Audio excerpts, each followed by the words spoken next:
With us now on the phone is Jerry Falwell Jr., the Chancellor and President of Liberty University in Lynchburg, Virginia. With almost 100,000 students, Liberty University is the largest Christian university in the world. And Chancellor Falwell, thanks so much for being with us today. Thank you, Kathleen. Glad to do it. Well, Liberty University just hosted Donald Trump. He gave a fantastic speech about personal success and the political future of America. It was very well received and attended by more than 10,000. But I understand some in the media are distorting the success of the speech. Chancellor, what are your concerns? Well, the Associated Press is the only one I'm aware of. Bob Lewis, I think the writer's name was. And, Rush Limbaugh calls the Associated Press the state-run or state-supported media, or what I'm not sure exactly what he calls it, but now I understand why.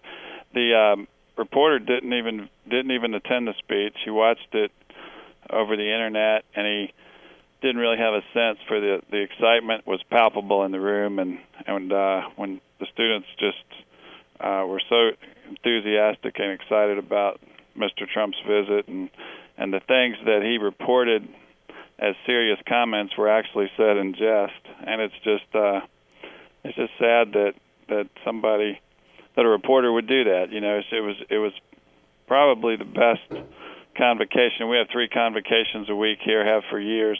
Probably the best one in the history of the school, and I've heard that from literally hundreds of students that feel the same way. And it was really a great day for Liberty University, and we made a great new friend in Donald Trump. Now, Donald Trump gave students some advice when he told them to, quote, get even. But the media questioned that statement, and some even called his remark anti-Christian. What is your take on that, and what does the Bible tell us about getting even? Well, you know, Jesus, the Associated Press article quoted where Jesus said, turn the other cheek. But Jesus also ran the money changers out of the temple in anger with a whip. And so there is a time to be tough. There's a time to I wouldn't necessarily say get even, but there's a time to look out for yourself and for your family and for your country and to defend yourself. And I don't think that's contrary to what Jesus taught at all.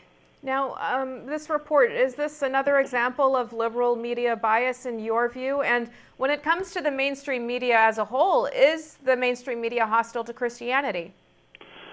I think the mainstream media it's a stretch to call it the media anymore. I think it's just they're all of the same mindset, vast majority of them, and I think they all have an agenda, and I think they try to influence what people think instead of just reporting the news.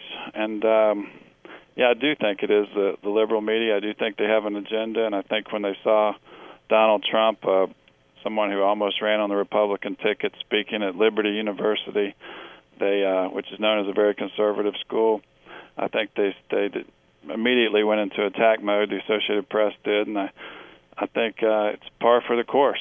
Chancellor, if we can, I'd like to switch gears real quickly and get your take on President Obama's recent remarks before the UN General Assembly. If you saw them, some viewed his comments on Islam and his discussion of hate speech as a thinly veiled attack on American Christians. What's your take?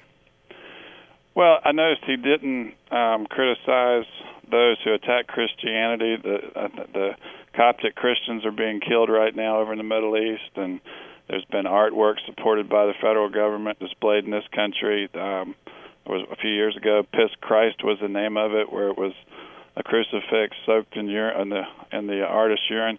You never hear him attacking those who attack Christianity or berating that. But if somebody attacks Islam, suddenly that's worthy of the President of the United States defending a faith, and so it's hypocritical to me, and that's just a thought I had today about that. Yeah, along those lines, Democrats have removed God from their platform.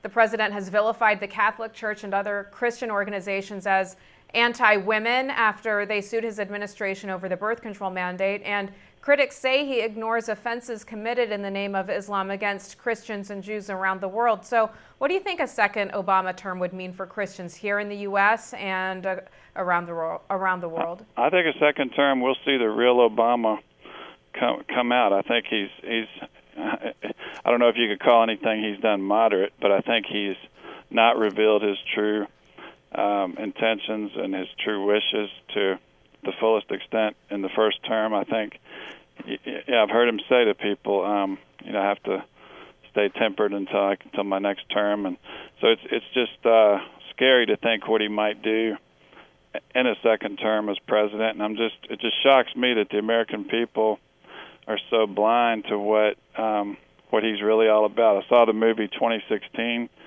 and I just don't see how anybody could look at his background, look at his associations, look at who his mentors are, and not realize that he is not a friend of this country. It boggles my mind how many people don't want to believe that about the president, and how many still seem to be willing to vote for him. All right, Chancellor Jerry Falwell of Liberty University, thanks so much for being with us. Thank you, Kathleen. And thank you for watching Newsmax TV.